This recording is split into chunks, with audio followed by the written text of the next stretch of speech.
اعوذ باللہ من الشیطان الرجیم بسم اللہ الرحمن الرحیم۔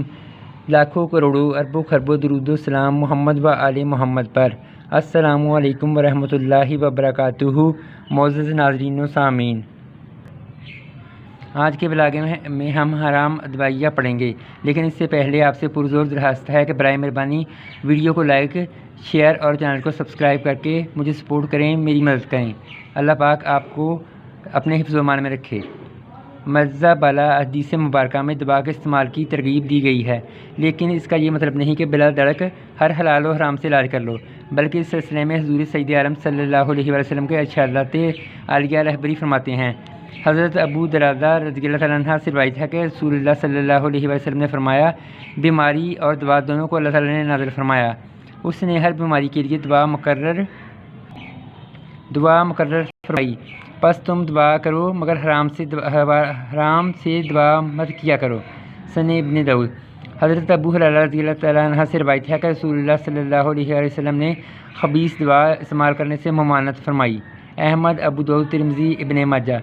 حضرت وائل حضرمی رضی اللہ تعالیٰ عنہ راوی ہیں کہ طارق بن سوید نے حضور کریم صلی اللہ علیہ وسلم سے شراب کے متعلق پوچھا تو حضور اکرم صلی اللہ علیہ وسلم نے منع فرمایا۔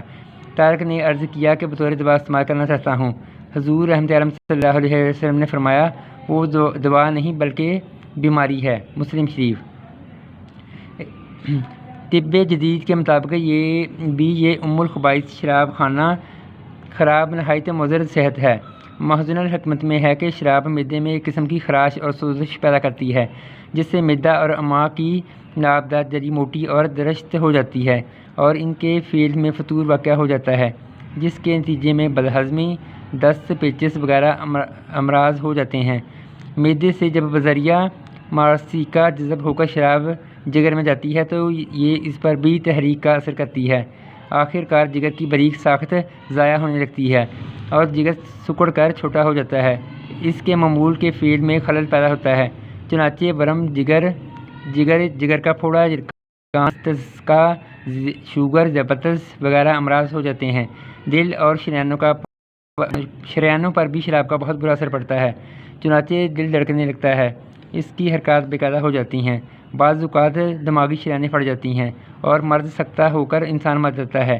شراب کے اثر سے گردے بھی خراب ہو جاتے ہیں اور دماغ پر تو نہایت ہی برا اثر پڑتا ہے۔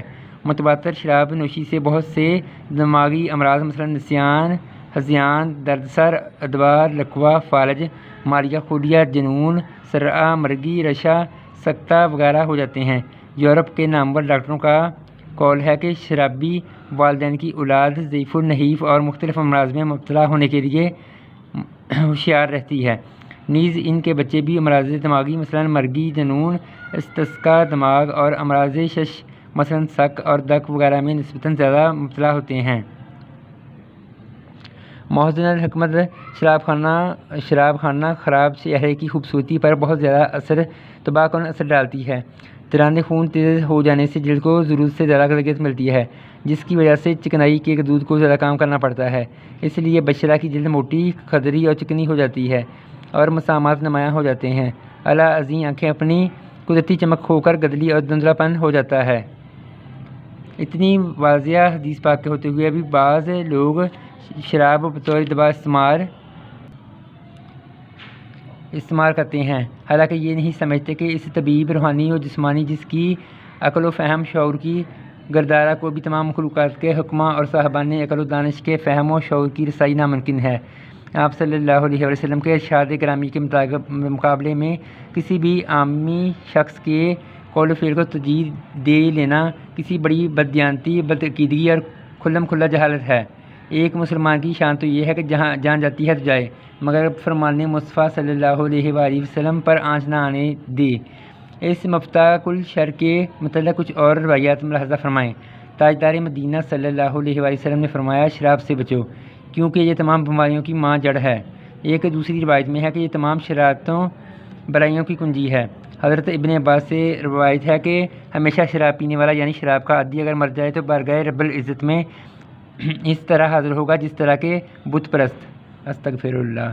حضرت عبداللہ بن عمر رضی اللہ عنہ مروی ہے کہ میں نے تاجدار انبیاء محبوب کبریہ صلی اللہ علیہ وآلہ وسلم سے شراب کے متعلق عرض کیا تو ارشاد فرمایا کہ یہ بڑا کبیرہ گناہ ہے، یہ شراب تمام برائیوں کی ماں اور اصل جڑ ہے۔ جو شخص شراب پیتا ہے وہ نماز چھوڑ دیتا ہے اور اپنی ماں یا خالہ یا پھوپھی سے بدفعلی کرتا ہے۔ استغفر اللہ، استغفر اللہ۔ وہ کون ایسا بدبخت، بے غیرت اور دیویس ہوگا جو ایسی روایات کے باوجود شراب نوشی کرے گا؟ شرابی کی تباہ حالی اور بد نصیبی پر صحابہ کرام اجمعین رضوان اللہ اجمعین کو کتنا کامل اور اکمل یقین تھا، اس کا اندازہ اس روایت پر لگائیے۔ حضرت عبداللہ بن مسعود فرماتے ہیں کہ جب کوئی شرابی بے توبہ مر جائے تو اسے قبر میں دفن کر دو اور میرے لیے ایک سولی گاڑ دو، پھر اس شرابی کی قبر کھودو، اگر اس کا چہرہ قبلہ سے پھیرا ہوا نہ پاؤ تو مجھے سولی چڑھا دینا۔ استغفر اللہ، یعنی اس بدبخت کا منہ بھی بیت اللہ شریف کی طرف موڑ دیا جاتا ہے۔ حضرت ابن عمر فرماتے ہیں کہ رسول اللہ صلی اللہ علیہ وسلم نے فرمایا، 3 شخصوں پر اللہ تعالیٰ نے جنت حرام کر دی ہے، ہمیشہ شراب پینے والا، نمبر 2 والدین کا نافرمان، نمبر 3 دویس، یعنی جو اپنے گھر میں ناپاکی بے حیائی دیکھے اور برقرار رکھے، یعنی وہ گھر والوں کو بے حیائی سے باز نہ رکھے۔ احمد، نسائی، مشکوات۔ اور وہ شخص جو سچے دل سے بارگاہ رب العزت میں توبہ کرتا ہے اور اس خبیث شراب سے مکمل اجتناب کرتا ہے، اس کے لیے خالق کائنات نے اپنے محبوب رحمت عالم صلی اللہ علیہ وآلہ وسلم کی زبان وحی ترجمان سے خوشخبری بھی دلوائی۔ حضرت ابو امامہ رضی اللہ عنہ سے روایت ہے کہ رسول اللہ صلی اللہ علیہ وآلہ وسلم نے فرمایا، اللہ تبارک تعالیٰ نے مجھے رحمت للعالمین بنا کر بھیجا اور میرے رب نے باوجو وغیرہ، منر، امیر، بتوں اور صلبوں اور امر جاہلیت کے مٹانے کا حکم دیا۔ میرے عزت و بزرگی والے رب نے قسم کھائی ہے کہ مجھے میری عزت کی قسم ہے، میرے بدن میں اگر کوئی شراب کا ایک گھونٹ بھی پیے گا تو میں اسے اتنی پی پلاؤں گا، اور جو میرے خوف کی وجہ سے شراب چھوڑ دے گا میں اسے پکیزہ حوضوں سے شراب کروں گا۔ سبحان اللہ۔ احمد، مشکوات۔ اس حدیث پاک کے اصل الفاظ یوں ہیں کا ترجمہ علماء کرام نے بج وغیرہ تحریر کیا ہے۔ کتب لغت مثلاً المسجد المصباح وغیرہ نے معازف، جو کہ معازف کی جمع ہے، کا معنی گانے بجانے کے آلات اور مزامیر کا معنی گانے یعنی گیت وغیرہ تحریر کیا ہے۔ خیال رہے کہ عربی میں مزمار بانسی کو کہتے ہیں۔ امت مصطفیٰ صلی اللہ علیہ وآلہ وسلم کے ہر فرد کے لیے لازم ہے کہ اس شراب خانہ خراب سے مکمل اجتناب کرے۔ کوئی بھی ایسی دوائی نہ خود استعمال کرے نہ کسی کو استعمال کروائے جس میں شراب کی آمیزش ہو، ورنہ لا محالہ یہ فعل غضب خداوندی کو دعوت دینے کے مترادف ہوگا۔ اللہ پاک ہم سب کو اپنے حفظ و امان میں رکھے۔ آج کا ولاگ یہیں پر ختم کرتے ہیں۔ آپ سے پرزور درخواست ہے تو معزز ناظرین و سامعین، پیارے بہن بھائیوں، کہ ویڈیو کو لائک، شیئر اور چینل کو سبسکرائب کر دیں۔ چینل کو سبسکرائب کر کے میری مدد کریں، مجھے سپورٹ کریں۔ اللہ پاک آپ پہ لاکھوں کروڑوں اربوں خربوں رحمتیں فرمائے۔ بہت بہت شکریہ۔ انشاءاللہ اگلے ولاگ میں ہم تندرستی کے متعلق پڑھیں گے۔